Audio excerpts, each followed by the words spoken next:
Some time ago, way back in November of 2021, I announced my intention to tackle Mike Duncan's Revolutions podcast. Now, I believe already at that time, Mike Duncan had announced that Season 10, the Russian Revolution, would be his final season. Season 10 was still ongoing at that time, but everybody knew that it would be the final season. And so I launched my plan of attacking the podcast. I would do each season by itself, listen to each season 3 times and do a video review of it. And then once I finally finished reviewing all 10 seasons, I would go back and listen to the whole thing front to back and then do a final review. It took me quite a while to work through those 10 seasons, no doubt in part because I listened to each one 3 times through. I like to be thorough about this kind of stuff. But then in September, I finally finished up my review of the Russian Revolution and then decided to launch on my task of listening to Revolutions all the way from the first episode to the last with the hope of making a final video review of it. But if you've been following Revolutions podcast, you already know what's happening. You already know what's coming, Mike Duncan has complicated my simple plan by relaunching Revolutions podcast. So at first he came back with the Martian Revolution, which just wrapped up. And then he announced that he is going to continue doing seasons of Revolution. He's had a little bit of time to think about it. He's decided he wants to get back into it. And so he's going to relaunch the podcast, which is great news, quite frankly. I was ecstatic when I found out he was coming back to do more revolutions in the 20th century. But as you can appreciate, it does muck up my neat little plan here. So what I'm going to do in this video is just talk about some addendum. Mike Duncan's appendices at the end of his Revolutions podcast, which I never talked about before. Brief thoughts maybe on the Duncan & Co. history show, and then my thoughts on Season 11, the Martian Revolution. Excuse me. So, there were, at the end of Season 10, series of, I believe, 14 episodes, which were called the appendices, or called Appendix 1, Appendix 2. Sometimes you'll see this classified as the 11th season. Recently, I've been listening to these podcasts on Apple iTunes on my phone, and iTunes classifies this as Season 11. But I don't think Mike Duncan does. Mike Duncan thinks Season 11 is the Martian Revolution, and so the appendices are just the appendices. Although now that the podcast is relaunching, the appendices are now going to be in the middle, which is a little bit of an awkward place for them, but so be it. I didn't review the appendices beforehand because the appendices are more analytical history, and I like narrative history. So I dipped in and out of these when they were first coming out, but I didn't listen to them all the way through. And I didn't, after I finished Season 10, I didn't feel the need to do a dedicated video on the appendices. But as part of my run through the whole series, I have listened to them now all the way through. And they're good. Mike Duncan is an intelligent guy. He's studied 10 revolutions now in detail. He's able to lay them all out on the table, pick apart what the commonalities are, pick apart what some of the differences are, pick apart what kind of makes a revolution tick. I always remind myself that his major back in college was not history. He was a political science major. And I think he does a very good job of making political science digestible. And so it it's not narrative history, which is my first love, but it's intelligent. And, I was listening to these podcasts while I was doing some yard work, while I was getting stuff done. Podcasts for me are always background noise. And it, the expression, I believe, is tickled your brain. It tickled my brain. It gave me this pleasant sensation of absorbing something new, something intelligent, and listening to Mike Duncan describe all the various different stages of the revolutions. And, he had some insights which I had not previously thought of, despite having gone on this journey with him through all 10 episodes. I guess for better or for worse, it's been commented about him that he's got a soft, soothing voice that is perfect to falling asleep to. Apparently other people have noticed this, and I've seen Mike Duncan himself react in interviews when people have brought it up to him. He just kind of chuckles. There is that element where it is a little bit easy to get lulled in by his soothing voice, but if you concentrate on what he's saying, it's actually quite intelligent. And there's a part of me that thinks, maybe I should have listened to the appendices 3 times over and given them a proper review. But we've passed that point now. The appendices are longer than some of the seasons he's done. I think some of his shorter seasons have only been like 8 or 10 episodes. The appendices is 14, right? Now, at the end of Revolution's podcast, Mike Duncan announced that he would not be returning to narrative podcasts, at least not immediately. His next project, he had been teasing what his next project was going to be all throughout the end of season 10, saying, I'm thinking about it, I have some ideas, but I don't want to mention any of them yet because I haven't committed to anything. And then finally what his final idea was, which he announced at the end of, I believe it was the end of the appendices, is that he was going to team up with Alexis Coe to do the Duncan and Co. History Show, which I think we all thought was going to follow after a short break from Revolutions. But Mike Duncan then just disappeared for quite some time. He's been working on a book, I believe, about the crisis of the 3rd century with the Roman Empire, which I'll totally read that when that comes out. But then eventually he did reemerge with the Duncan and Co. History Show, in which on the first episode, he announced that one of the reasons that the podcast had been so long in getting delayed is because both he and Alexis Coe had been going through a divorce. Which is, I want to be a little bit careful here because boundaries are important, right? And you don't want to speculate too much about the personal life of a podcast creator because that gets into this weird parasocial relationship. And yet, Mike Duncan had made his relationship with his wife and his growing family a topic in his podcast. He talked about the birth of his first child, birth of his second child. He talked about conversations he had with his wife, Mrs. History of Rome, Mrs. Revolutions. It wasn't a lot of details, but I suppose as happens in these situations, we perhaps filled in more details with our imagination and imagine this very happy family unit. It's a bit sad to hear that all ended in divorce.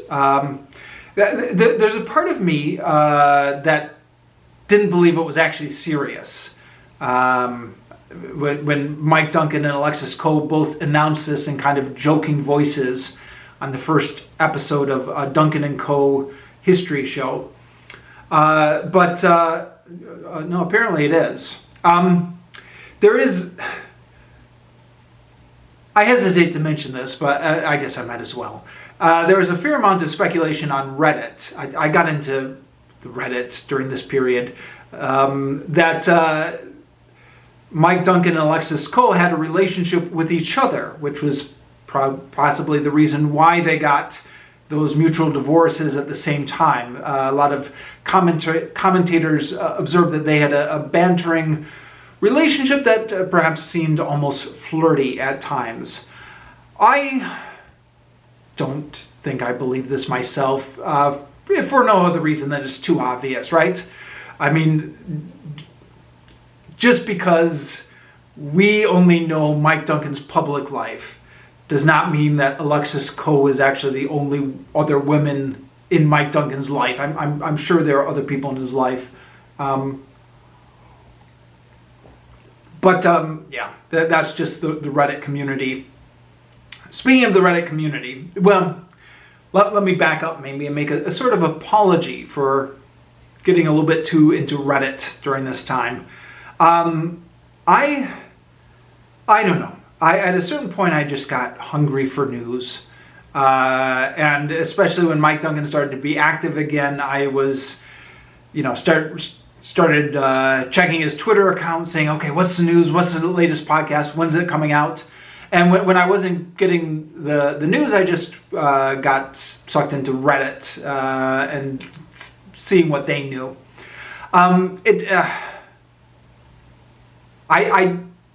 I think to a large extent, this was just a symptom of internet addiction. The way that because it's not like I needed more to listen to. I had plenty to listen to just working my way through Mike Duncan's backlog alone, let alone all the other interesting podcasts that are out there. But you just get addicted to interesting news. What's new? Refresh now. Just give me something new. And so that's my excuse for getting into that. Anyways, the Duncan and Co. history show. I had gotten the impression, based on what Mike Duncan had said at the end of Revolutions, that this would kind of be like a book review show. They'd each week would talk about a different history book that they really liked. And I think everyone was disappointed that Mike Duncan had announced he was stepping away from narrative history, especially because, in my opinion, and I think a lot of other people's opinions, he was just becoming a better storyteller all the time. I mean, by season 10, the Russian Revolution, he was just such a fascinating storyteller that really seemed a pity to step away from that. But he said that part of his brain is broken and needs to rest. So, fair enough. He's a human being who has his own needs. So he needs to do what is fulfilling for him. A book review or a book discussion podcast show could have been interesting.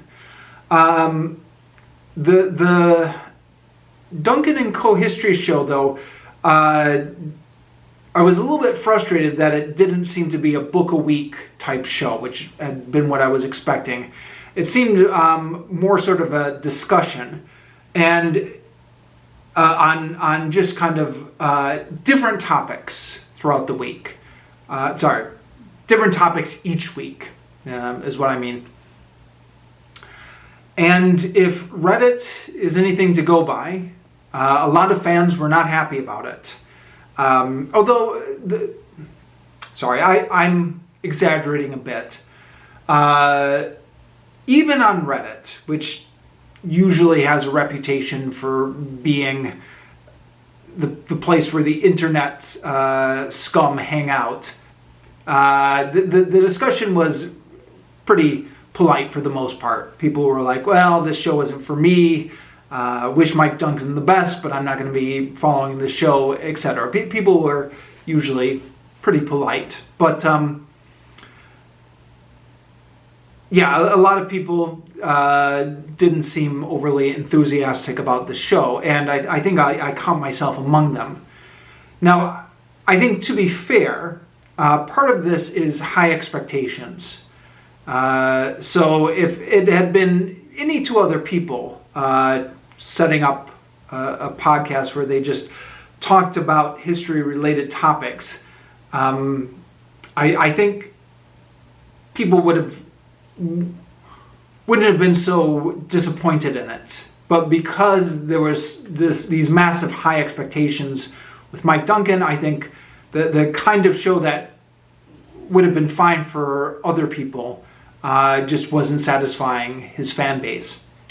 Now, all that being said, I guess that this wasn't initially clear to me initially, but people were saying that the season that we got of the Duncan and Co. History Show was season 0.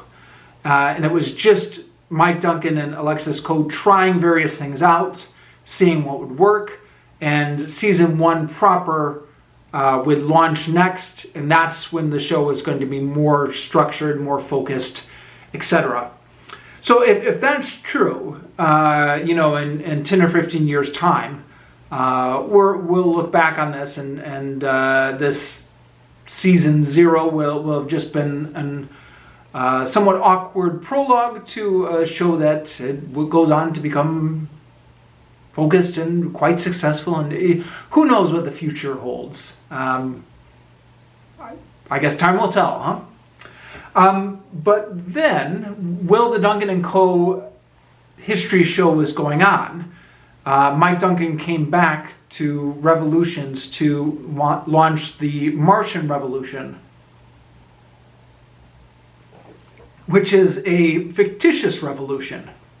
So this is him exercising his creative writing, his imagination, to imagine a future revolution in Mars, which, if you've already heard the show, then you know how this works. It's done like a fake documentary. No, that's not even the right word for it, is it? He goes through and he tells it like he's a historian recounting it from the future. So it's got the same tone as all of his previous Revolution series, except the whole thing, of course, is completely fictitious because it's this space opera set in a future that doesn't yet exist. So it's the kind of thing, I remember talking about this with a colleague at my work at the time when it first, the project first launched, where we were saying, this thing is the kind of thing where it could either be really good or it could be a complete disaster. It's going to be interesting to see how he pulls this off. The Reddit seems to indicate that there are a lot of people who really loved this season. A lot of enthusiasm for it on Reddit. A lot of people who loved diving into this world and the lore of this world that Mike Duncan had created. I was kind of meh on it myself. And I have a suspicion that a lot of the people who were meh on it just quietly decided they weren't going to listen to it. Or, after making an announcement on Reddit during the first few episodes that they might be giving this a pass, just stay quiet. So by the last few episodes, the only people left discussing it on Reddit were the hardcore fans. I don't know, I could be wrong. But point being, a lot of people did really like it. And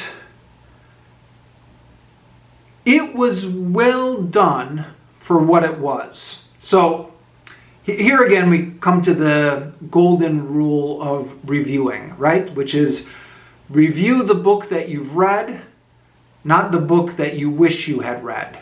Or review the podcast you listen to, not the podcast that you wished you had listened to. So I have limited interest in a fictitious revolution. especially one that is spread out across 29 episodes. I mean, 10 episodes fine, but 29 episodes, that's a fair amount of a time commitment for a revolution that doesn't exist. If I'm going to devote that much time, I want to learn some real history. And I think a lot of other people feel the same way. But if this is your thing, if you're perfectly happy to go with a fictitious revolution and you don't begrudge the time, then it's well done for what it is. There are a few, and by the way, I listened to the whole thing. I listened to the whole thing as part of my final run-through of the Revolution series. So after re-listening to everything, then I finally got up to the Martian Revolution a couple weeks ago really, and then I just listened through the Martian Revolution. And I've recently started a job where I have a fair amount of solitary time. And I just, the past couple days, just had this on in the background while I was doing my work and just blitzed it through the last part of it in the last 3 days. And yes, having listened to it, it's good for what it is. I mean, I get it. Mike Duncan has finished doing 10 seasons of real history revolutions. Then he's done his 14 appendices in which he's laid out the patterns of revolution. Now he takes those patterns and he applies it to fiction. So there is a somewhat logical progression here. And in seeing these patterns play out in fiction, you can see what Mike Duncan is playing around with. You can see you can see how he's saying, look, here are the patterns of history. It's happening out on Mars this time, but it's the same patterns of history that took place during the French Revolution or the Haitian Revolution, etc. And but just when you think it's going to be predictable, he throws a couple curveballs in there to keep it from being predictable. I'm not going to spoil what they are. But there are some decent twists and turns in the narrative. And I suspect that this would have been much more enjoyable if I had listened to it every week as it was coming out, instead of binging it all at once. Because when you're binging it all at once, you're like, okay, it was fine this was fine for a few hours, but I'm ready to get back to the real world and learn some real history here. But if you were just absorbing it a half hour at a time, you had a week in between to kind of be in suspense and wonder how things were going to play out, maybe it would have been much more enjoyable. But yeah, I find, and I suspect a lot of you find this as well, when I'm listening to a good history podcast, I do get involved in the story, yes, but there's some sort of pleasure my brain takes in learning something that's real and learning something that's, I don't know if we can call history useful necessarily, but useful in a sense, right? It's making you more cultured. It's improving your mind. It's educating you about the world you live in. It's useful in that sense, right? And so you are enjoying the narrative, but another part of your brain is like, yes, I'm learning something useful. I'm being productive. I'm not wasting my time. I'm multitasking here and learning history while I'm sweeping the floors as well. That kind of thing. And I don't get that as much with the Martian Revolution. So I only listened to the Martian Revolution once. The other revolutions I listened to at least 3 times, some of them 4 times. But no need to do that for the Martian Revolution. Once was good, done with it. And now that Mike Duncan has said he's going to relaunch his Revolutions podcast, I very much look forward to getting real history the next time around. There's a fair amount of speculation on Reddit about what his next season will be, and everyone is giving their wish list and stuff like that. Most people are being respectful. You know, it doesn't do to be too demanding. You can voice your opinions, but obviously Mike Duncan is under no obligation to do anything he doesn't want to do, so we'll see what he does. I am hopeful that we'll get the...